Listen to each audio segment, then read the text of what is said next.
안녕하십니까. 오늘은 마태복음 25장 19절에 23절의 말씀으로 5달란트 비유 두 번째라는 제목으로 하나님의 말씀을 나누고자 합니다.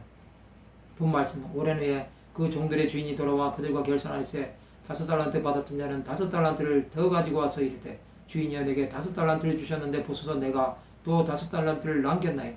그 주인이 이르되 잘하였도다 착하고 충성된 종아 내가 적은 일에 충성하였으니 내가 많은 것을 내게 맡기리니 내 주인의 즐거움에 참여할지어다 하고 2달란트 받았던 자도 와서 이르되 주인이여 내게 2달란트를 주셨는데 보소서 내가 또 2달란트를 남겼나이다.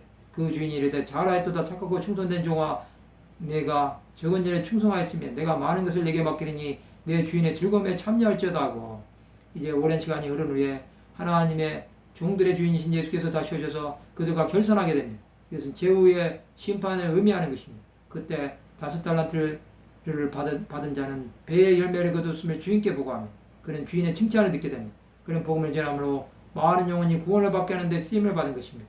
2달란트 받았던 자도 복음을 전함으로 그도 칭찬을 받았습니다. 그들은 구원으로 들어가게 되는 것입니다. 복음의 이처럼 자신이 받은 것을 전하는 것입니다. 달란트를 많이 받았다는 것은 사명이 크다는 것입니다. 그러나 적게 받았다고 해서 사명이 작은 것은 아닙니다. 모두가 다 같은 사명을 받은 것입니다. 달란트의 차이는 주인이 정하는 것입니다. 그릇이 큰 사람이 있고 작은 사람이 있습니다. 이것은 그 사람의 능력의 문제입니다. 이것이 크다고 해서 자랑할 것도 없고 작다고 해서 낙심할 필요도 없습니다. 많이 받은 자는 책임이 큰 것입니다. 또 적게 받으면 책임이 적습니다. 그러나 분명한 것은 모두 다 책임이 있다는 것입니다. 복음을 전한 자가 전하지 않으면 그 책임은 자신에게 돌아가는 것입니다. 수많은 사람이 죄에 빠져 헤매고 있는데 아무것도 안 한다면 그런 책임을 면할 수 없습니다. 우리는 복음을 계속 전해야 합니다. 그것은 하나님의 뜻입니다. 그것을 알아야 하나님 나라의 일을 감당할 수 있습니다. 수많은 하나님의 종이 이 일을 감당하기 위해 생명을 버렸습니다. 그러나 그들은 그것으로 인해 하나님을 더 사랑하게 되었습니다. 그들이 전한 복음으로 수많은 영혼이 살아난 것입니다.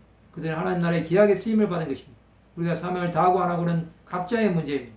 그러나 5달란트 받은 종처럼 2달란트 받은 종처럼 주어진 사명에 충성을 다해야 구원으로 들어갈 수 있는 것입니다. 이것이 없이는 우리는 하나님의 얼굴을 보지 못합니다. 하나님께 나가기 위해서는 주의 얼굴을 보시기 바랍니다. 우리에게 주어진 시간 동안 주 예수를 더욱 전하는 일에 생명을 다해야 합니다. 그것은 세상이 우리를 향해 대적할지라도 끝까지 이 일을 감당해야 하는 것입니다. 하나님의 사람들은 이를 끝까지 감당함으로 하나님 나라 일을 위한 사명자들이 된 것입니다. 말씀을 마치고자 합니다. 주 예수의 구원하심을 생명을 다하는 날까지 전하는 하나님의 백성들이 되시기를 주님의 이름으로 축원합니다.